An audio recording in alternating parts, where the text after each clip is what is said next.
परळीतील व्यापारी महादेव मुंडे हत्याकांडाला तब्बल 21 महिने उलटले तरीही आजवर दोषींना अटक झालेली नाहीये। त्यामुळे अद्यापही न्यायाच्या प्रतीक्षेमध्ये असलेल्या त्यांच्या पत्नी ज्ञानेश्वरी मुंडे यांनी आता राज्याचे मुख्यमंत्री देवेंद्र फडणवीस यांची भेट घेण्याचा निर्णय घेतलेला आहे। यापूर्वीही त्यांनी न्याय मिळवण्यासाठी टोकाचं पाऊल उचललेलं होतं।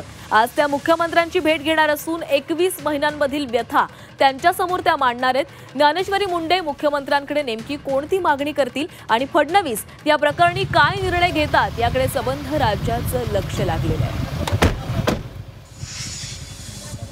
एवढीच मागणी आहे मुख्यमंत्री साहेबांना की गरीब कुटुंबाला न्याय द्यायला साहेब तुम्ही पुढे या आणि जी माझी व्यथा आहे 21 महिन्यात जे मी प्रवास केला आहे म्हणजे ह्याच्यामध्ये जो माझ्यासोबत प्रवास घडला आहे तो मी सगळा त्यांना सांगून SIT CID ची मागणी करून आरोपींना तत्काळ अटक करण्याची मागणी करणार नाही।